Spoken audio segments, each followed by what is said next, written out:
73 676 € et 64 centimes. C'est le record, on n'a jamais fait... Saint-Pierre-et-Miquelon bat tous les records lors du Téléthon. Plus de 73 000 € récoltés grâce au défi Force T, mais pas seulement. Avec les dons du Centre de Promesse, la somme globale collectée dans l'archipel s'élève à plus de 99 000 €. Le don moyen effectué par chaque habitant est près de 15 fois plus élevé qu'en métropole. Un record qui fait la fierté de la coordinatrice. Beaucoup d'émotions, beaucoup de reconnaissance envers tous ces organisateurs qui travaillent sur ces défis depuis des semaines, voire des mois pour certains. Et c'est cet élan de générosité, cet élan de solidarité, je pense que c'est vraiment un sentiment qui nous est propre. L'archipel de Saint-Pierre-et-Miquelon a toujours été très généreux. Avec 39 contrats signés avec l'AFM et des dizaines de défis organisés, la mobilisation du tissu associatif local a été impressionnante. En plus des défis proposés traditionnellement, de nouvelles activités se sont ajoutées pour récolter toujours plus au profit de la recherche. Ils sont venus dire non au projet de réforme des retraites porté par le gouvernement. Le 5 décembre, plus de 150 personnes défilent dans les rues de Saint-Pierre.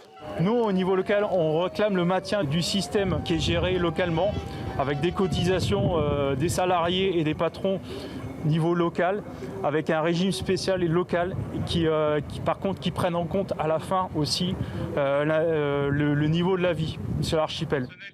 La mobilisation ne faiblit pas. Le 18 décembre, plus d'une centaine de personnes sont de nouveau dans la rue. FO, Sud Éducation ou encore la CGT, l'UNSA, plusieurs syndicats sont représentés et le mouvement de protestation n'est pas terminé. Il ne sera toujours pas possible de mettre sa voiture sur le ferry pour Terre-Neuve cet été. Les travaux sur le quai de Fortune ne seront pas terminés. C'est ce que confirme la collectivité territoriale en ce mois de décembre. Selon elle, il va falloir patienter jusqu'en octobre. Une nouvelle escale programmée en 2020 à Saint-Pierre, celle d'un paquebot de croisière haut de gamme. Il effectuera pas moins de 12 rotations cet été entre le Québec et l'archipel, avec à chaque fois 7 escales. Sur les 11 jours que dure la croisière, les vacanciers en passeront 2 à Saint-Pierre-et-Miquelon. Bientôt un nouveau quartier au Grave. 3 hectares seront vendus par parcelle, la plupart destinés à l'habitat individuel, d'autres au logement collectif. Le plan d'aménagement de cette zone a été adopté en séance officielle du Conseil territorial, un secteur en plein développement. On a la pharmacie, une boulangerie, on commence à être plusieurs commerçants. Ce qu'il faudrait, je ne sais pas, peut-être un restaurant au bord de mer, ça pourrait être agréable, surtout qu'à Saint-Pierre, on commence quand même à manquer de restaurants. Donc je pense qu'il y a encore plein de choses à développer, il y a toujours plein de possibilités. Les premiers terrains seront vendus au printemps. Le prix du mètre carré n'est pas encore déterminé. Il fallait attendre que la Ligue se constitue. Le tout premier duel Cougar-Missile de la saison voit la victoire des Verts. Les Cougars mènent 3-1 avant de se faire rejoindre 4-partout à la fin de la rencontre. Finalement, Dimitri Artano offre la victoire à son équipe en prolongation. À la patinoire, on innove et on tente d'attirer de nouveaux publics. Peinture sur glace ou même jeu sur glace pour les adolescents. Pas facile de montrer ses talents de sportif, mais faut rire assuré.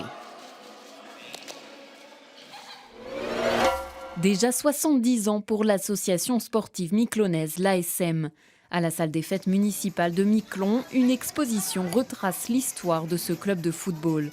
De sa création en 1949, lorsque Gaëtan d'Etcheverry dépose les statuts en mairie, à la première Coupe de Terre-Neuve remportée en 1979, en passant par la création du Stade de l'Avenir, l'occasion aussi de se remémorer quelques anecdotes. La finale était le week-end là. Annule tout, mais le mariage au 26. Voilà.